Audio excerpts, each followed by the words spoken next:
అందరికీ నమస్కారం. Stories by అను ఛానల్‌కి స్వాగతం. మీరు వింటున్నది చందమామ కథలు. కథ పేరు ముసలాడి భార్య. పూర్వం టర్కీ దేశంలో ఒక సంపన్నుడు ఉండేవాడు. ఆయనకి ఒక్కడే కొడుకు. ఆ కుర్రవాడికి పెళ్లి చేసే వయసు వచ్చింది. ఎన్నో సంబంధాలు చూశారు కానీ వాడి తల్లిదండ్రులకు ఒక్కరూ నచ్చలేదు. ఈ సంపన్నుల ఇంటికి కొద్ది దూరంలో ఒక పేదవాడి ఇల్లు ఉండేది. ఈ పేదవాడు రోజు కొండ మీదకి వెళ్ళి కట్టెలు కొట్టి తెచ్చి వాటిని అమ్మగా వచ్చిన డబ్బులతో ఎలాగో సంసారం జరిపేవాడు. ఈ పెద్దవాడికి ఒక పెళ్ళీడు కూతురుంది. ఒకనాడు ఎందుకో సంపన్నుడి భార్య పేదవాడి ఇంటికేసి వచ్చి పేదవాడి కూతురును చూసి ఆ పిల్ల అందచందాలు చూసి ముగ్ధురాలయ్యింది. ఆమె వెంటనే పేదవాడి భార్యతో, మా అబ్బాయికి ఎన్నో సంబంధాలు చూశాం, ఒక్కటి నచ్చలేదు. మీ పిల్ల బొమ్మలా ఉంది. మీరు సరేనంటే మా అబ్బాయికి కళ్ళకద్దుకొని చేసుకుంటాం అన్నది. పేదవాడి భార్య తన చెవులను తానే నమ్మలేక అంతా దేవుడి అనుగ్రహం అంది. సంపన్నుడి భార్య అప్పటికప్పుడే తన చేతు నుంచి ఉంగరం ఒకటి తీసి పేదవాడి కూతురి వేళ్ళకి పెట్టి పెళ్ళికి ప్రదానం కూడా చేసేసి ఇంటికి వెళ్ళిపోయింది.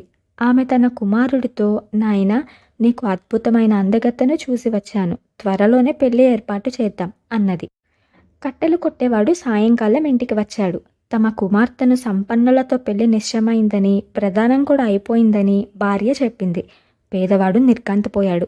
అయితే ఈ పెళ్లి జరగలేదు. ఎందుచేతనంటే అమ్మలక్కలందరూ సంపన్నుడి భార్యతో, ఇదేం పెళ్ళి? కూటికి గతిలేని పిల్ల కోడలై మీ పరువు దక్కనిస్తుందా? పిల్ల అందంగా ఉంటే సరా, మంచి సంప్రదాయము సంస్కారము చూసుకోవద్దా అని ఊదర పెట్టేశారు. ఈ మాటలతో సంపన్నుడి భార్య మనసు వికలమైపోయింది. తాను పెద్ద పొరపాటే చేశానని ఆమె గ్రహించింది. ఆమె ఎవరితోనూ చెప్పకుండా పేదవాడి ఇంటికి వెళ్ళి వాడి కూతురు చేతన ఉన్న తన ఉంగరాన్ని లాగేసుకొని నేరుగా ఇంటికి వచ్చేసింది. ప్రదానం కాస్త రద్దయిపోయింది. ఆ సాయంకాలం కట్టెలు కొట్టుకునేవాడి ఇంటికి వచ్చేసరికి కుమార్తె భార్య పుట్టెడు దుఃఖంలో మునిగి అవమానంతో కుమిలిపోతున్నారు. పేదవాడు తన కూతుర్ని ఓదార్చి, తల్లి, నీవేమి బెంగపడకు, రేపు ఉదయం నా వెంట మసీదుకురా. మసీదు నుంచి మొట్టమొదటిగా ఎవరు బయటికి వస్తే వాడికి నిన్నిచ్చి పెళ్లి చేస్తాను, అల్లా తోడు అన్నాడు. తెల్లవారుతూనే పేదవాడు తన కుమార్తెను పెళ్లి కూతురులాగా అలంకరించి మేలి ముసుగు వేసి చెయ్యి పట్టుకొని మసీదు వద్దకు తీసుకుపోయాడు. వారిద్దరూ మసీదు వాకిట వేచి ఉన్నారు. కొంతసేపటికి లోపల నుంచి చింకి పాతలు ధరించిన ముసలాడు ఒకడు బయటికి వచ్చాడు. పేదవాడు ఆ ముసలాడికి అల్లా పేరు అభివాదనం చేసి తాను చేసిన ప్రమాణం గురించి చెప్పి తన కుమార్తెను తీసుకుపోయి ఏలుకోమని కోరాడు. నాయనా, నాకు ఇల్లు వాకిలి లేదు, గట్టిగా రోజుకు 10 రాగి డబ్బులు సంపాదించలేను. నీ కూతురిని పెళ్లాడి ఎలా పోషించగలను అన్నాడు ముసలాడు. బాబు, నాకు వ్రతభంగం చెయ్యకు. మేమైనా ధనికులం కాము, ఒక పూట డొక్కలో కాళ్ళు పెట్టుకు పడుకోవడం చేతనైన వాళ్ళమే అన్నాడు కట్టెలు కొట్టేవాడు. సరే, మీ ఇష్టం అంటూ ముసలాడు పేదవాడి కుమార్తెను మసీదు పక్కనే ఉన్న చీకటి కొట్టులాంటి గుడిసెలోకి తీసుకుపోయి 2 సాక్షుల ఎదుట ఆమెను పెళ్లాడాడు. సాక్షుల ఆశీర్వచనాలు చెప్పినాక ఆ పిల్లను ఆ గుడిసెలో ఒంటరిగా దిగవిడిచి అందరూ వెళ్ళిపోయారు. అది మొదలు ముసలాడు ప్రతి సాయంకాలము గుడిసెకు వచ్చి తన భార్యకు ఒక కొవ్వొత్తి 5 రాగి డబ్బులు ఇచ్చి మళ్ళీ వెళ్ళిపోతూ ఉండేవాడు. ఆ డబ్బులతో ఆమె తనకు కావలసిన రొట్టె అది కొనుక్కొని తిని ఒంటరి జీవితం గడపసాగింది. పేదవాడి భార్య మాత్రం రోజు తన కూతురి దుస్థితి తలుచుకొని కంటికి మంటికి ఏకదారంగా ఏడుస్తూ ఉండేది. ఆమెను భర్త ఒకసారి తమ కూతురి వద్దకు తెచ్చాడు. ఆ పిల్ల పోషణ లేక చూడ్డానికి భయంకరంగా ఉంది. ఒంటి మీద దుస్తులు పేలికలైపోయాయి. తల్లి ఆమెకు జుట్టు దువ్వి ఇలా ఉండగా సంపన్నుల కొడుకు మరొక సంబంధం చూసి ముహూర్తం ఏర్పాటు చేశారు. సంపన్నుడి భార్య పేదవాడి భార్యను పెళ్లినాడు సాయంత్రం పిలిచింది. ఆమె వెళ్ళి తన కూతురికి సంగతి చెప్పి, నాకు తోడుగా నువ్వు కూడా వస్తావా ఏంటి అని అడిగింది. మా ఆయన్ని అడిగి ఆయన ఒప్పుకుంటే అలాగే వస్తాను అంది కూతురు. ఆ సాయంకాలం ముసలివాడు వచ్చినప్పుడు ఆమె, మా అమ్మను సంపన్నుల ఇంటి పెళ్ళికి సాయం పిలిచారట, నేను కూడా తోడు వెళ్ళనా అని అడిగింది. తప్పక వెళ్ళు, అంతేకాదు నిన్ను చూడగానే పెళ్లి కొడుకు పెళ్లి కూతుర్ని వదిలి నిన్నే చేసుకుంటానంటాడు, అందుకొప్పుకో అన్నాడు ముసలాడు. చిచి, అలా అయితే నేను వెళ్ళనే వెళ్ళను అన్నది ఆ పిల్ల. ఏంటి నీ అభ్యంతరం? ఇక్కడ నీకేముంది? అక్కడ నీకు అన్ని సుఖాలు అమరుతాయి అన్నాడు ముసలాడు. లేదు, నాకు రాసిపెట్టి ఉంది ఈ బ్రతుకి. నేను ఒకవేళ ఆ సంపన్నుణ్ణి చేసుకున్నా వాళ్ళకున్నదంతా పోయి ఈ దశకే వస్తారు. ఇప్పుడున్నట్టుగా ఉండడానికి నాకేం అభ్యంతరం లేదు. నేను వెళ్ళను అన్నది భార్య. వెళ్ళమని నిన్ను ఆజ్ఞాపిస్తున్నాను, తెలిసిందా అని ముసలాడు మరొక మాట అనకుండా వెళ్ళిపోయాడు. మర్నాడు తెల్లవారుతూనే ఆమె కోసం తల్లి కాస్త మంచి బట్టలు, పొరుగు వాళ్ళ దగ్గర అరువు తెచ్చిన పాదరక్షలు తెచ్చి కూతుర్ని ముస్తాబు చేసింది. కానీ వాళ్ళు బయలుదేరిపోయే సమయంలో ఒక బండి వచ్చి గుడిసె ముందు నిలిచింది. అందులో నుంచి 2 స్త్రీలు దిగి గుడిసెలోకి వచ్చారు. వారు ఆ పిల్ల ధరించిన దుస్తులన్నీ ఊడతీసేసి అద్భుతమైన దుస్తులు తొడిగారు. ఆమె శరీరం నిండా కళ్ళు చెదిరే రత్నాలు గల ఆభరణాలు తగిలించారు. ఆమె చేతి వేలికి పెద్ద వజ్రం గల ఉంగరం పెట్టారు. ఆమె ఇప్పుడు చూడ్డానికి స్వర్గలోకపు అప్సరసలాగా ఉంది.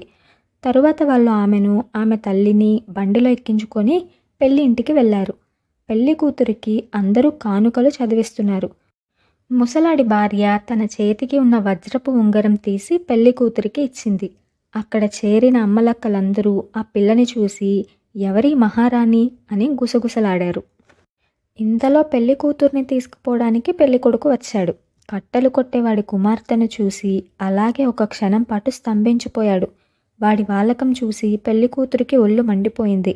ఆమె తన బంధువులందరినీ పోగు చేసుకొని అప్పటికప్పుడే వెళ్ళిపోయింది.